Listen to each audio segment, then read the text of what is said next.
प्राचीन मगध राज्य में एक बहुत ही प्रसिद्ध और प्रभावशाली राजा था जिसका नाम था प्रतापी। राजा प्रतापी अपनी शक्ति, धन और बुद्धिमत्ता के लिए जाना जाता था।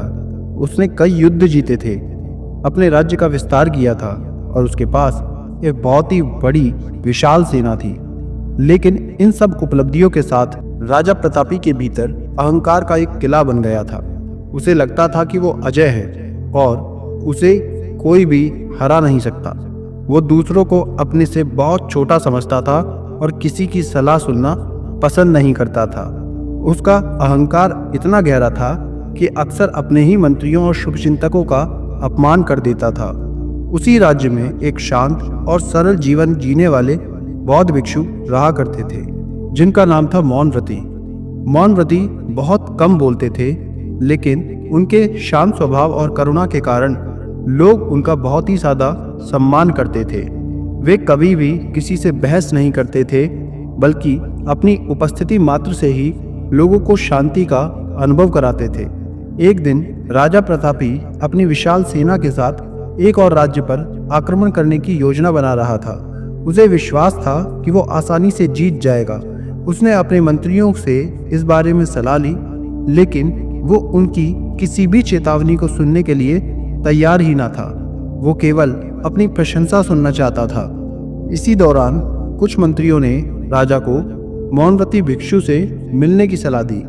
उन्होंने कहा कि भिक्षु के पास गहरी अंतर्दृष्टि है और शायद वे राजा को सही रास्ता दिखा सके। राजा को शुरुआत में ये विचार पसंद नहीं आया, क्योंकि उसे लगा कि एक साधारण सा भिक्षु उसे क्या ही सलाह देगा। लेकिन मंत्रियों के आग्रह पर वो अंततः मौनव्रती से मिलने को तैयार हो गया। राजा प्रतापी अपने कुछ सैनिकों और मंत्रियों के साथ मौनव्रती के आश्रम पहुंचा। मौनव्रती एक पेड़ के नीचे शांत मुद्रा में बैठे हुए थे। राजा ने उन्हें प्रणाम किया और गर्व से अपनी युद्ध योजना के बारे में बताना शुरू कर दिया। उसने अपनी शक्ति, अपनी सेना की ताकत और अपनी पिछली जीतों का बखान किया।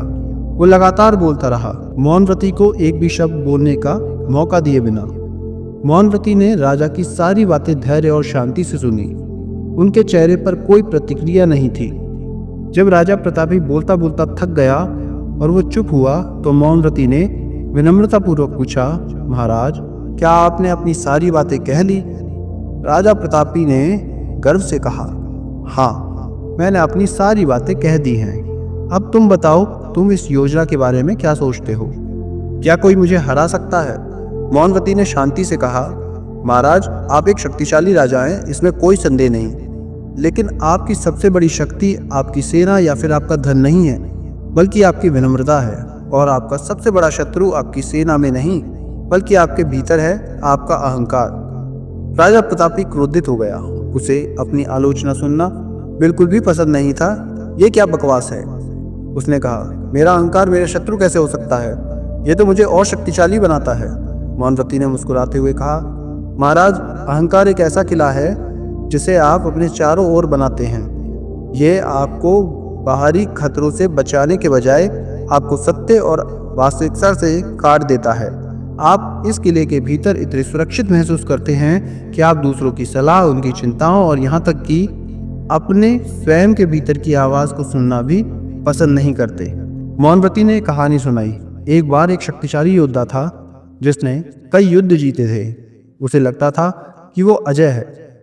वो कभी भी किसी की बात नहीं सुनता था और हमेशा ही अपनी ही ताकत पर विश्वास करता। एक दिन उसने एक ऐसे दुश्मन को चुनौती दी जिसे उसने कम आंका था। उसके सलाहकारों ने उसे चेतावनी दी, लेकिन उसने उनकी एक बात न सुनी। अपने अहंकार के कारण वो युद्ध हार गया और सब कुछ गंवा दिया। मौनव्रती ने आगे कहा, ज्ञान तभी वास्तविक हो सकता है जब तक वो विनम्रता से जुड़ा हो। जब आप अपने अहंकार के किले को तोड़े देंगे, तभी आप दूसरों की सलाह को सुन पाएंगे, अपनी गलतियों को देख पाएंगे और सच्चे ज्ञान को प्राप्त कर पाएंगे। विनम्रता उस कुंजी के समान है जो आपको ज्ञान और वास्तविक शक्ति के द्वार तक ले जाती है। राजा प्रतापी को मौनव्रती की बातों से गहरा धक्का लगा। उसे महसूस हुआ कि वो भिक्षु जो हैं वो सही कह रहे थे। उसके अहंकार ने उसे अंधा बना दिया था। वो अपने मंत्रियों और सलाहकारों की बातों को नहीं सुनता था और इसलिए वो कई सारी गलतियां कर रहा था। उस दिन से राजा प्रतापी ने अपने अहंकार को त्यागने का प्रयास करना शुरू कर दिया। उसने मौनव्रती से विनम्रता और आंतरिक शांति के बारे में सीखा। उसने अपने मंत्रियों की बात धैर्य से सुनना शुरू कर दिया और अपनी गलतियों को स्वीकार करना सीखा। धीरे धीरे उसके मन में शांति आने लगी और उसने देखा कि उसके भीतर से अहंकार का जो अंधकार है वो दूर हो रहा है। राजा प्रतापी ने उस युद्ध की योजना को रद्द कर दिया और अपने राज्य के विकास पर ध्यान केंद्रित किया। उसने अपने लोगों के लिए न्याय और समृद्धि लाई। उसका जो शासन था अब शक्ति और भय पर आधारित नहीं था, बल्कि विनम्रता और करुणा पर आधारित था। उसका नाम अब उसकी विनम्रता और बुद्धि के लिए जाना जाने लगा। ये कहानी हमें सिखाती है कि अहंकार एक ऐसी बाधा है जो हमें वास्तविक ज्ञान, शक्ति और शांति से दूर रखती है। यह हमें दूसरों को काट देता